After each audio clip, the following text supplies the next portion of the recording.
I rise today, Mr. Speaker, to condemn the alarming increase of anti-Semitism that we've witnessed over the last few weeks.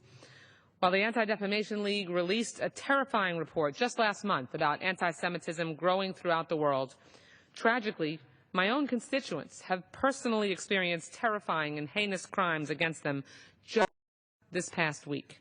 On Monday morning, congregants and neighbors were horrified to find that swastikas had been spray painted on the walls of Torah V'Emunah Synagogue in Miami-Dade County.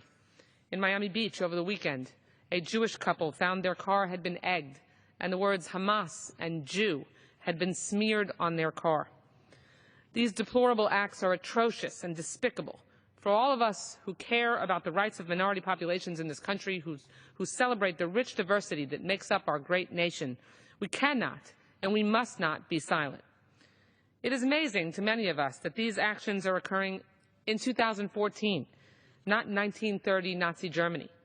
But unfortunately, we're also witnessing what Anti-Defamation League director and Holocaust survivor Abe Foxman recently called the worst anti-Semitism since World War II. In France, as the gentlelady from New York detailed, in an episode that is chillingly reminiscent of Kristallnacht, we witnessed angry rioters throw firebombs at synagogues and ransack and destroy Jewish-owned businesses. In Belgium, a cafe actually publicly displayed a sign saying dogs were allowed in the cafe, but Jews were not. Thankfully, we have seen the leaders of European countries, including Germany, France, and Italy, condemn this kind of behavior. There are countless voices across Europe speaking up in the face of barbarism. But this anti-Semitism is real. This hatred is real, and the violence is real. Many not close to this issue may ask why. To us, it's very clear. This recent surge of anti-Semitism is born out of knee-jerk, vitriolic reaction to the conflict raging in Israel and Gaza.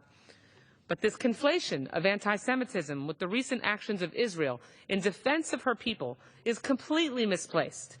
Israel's actions are a direct response against rocket attacks from a terrorist organization whose stated mission is Israel's destruction and who thrives on a continuing narrative of anti-Semitism and hatred.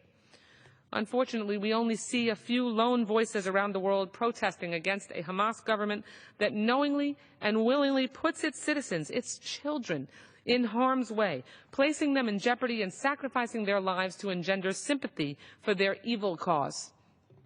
We hear little from much of the world against a terrorist organization that chose to invest in rockets and building tunnels for plotting murderous attacks against innocent civilians instead of investing in homes and schools and hospitals for its citizens.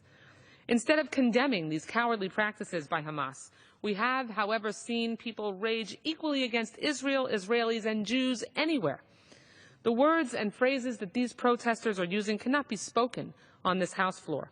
They have been dug up from the worst episodes of human history. That is why I am proud to stand with my colleagues tonight, to stand with President Obama and Secretary Kerry and send a clear message that these actions will not be tolerated. We must stand by the commitments we made as a community and as the world to never again stand silent in the face of this kind of horror, this kind of bigotry, this kind of injustice. We will not stand idly by as vitriolic speech turns into violence against innocent people. Never again. Thank you, and I yield back my time to the gentlelady and appreciate once again her time.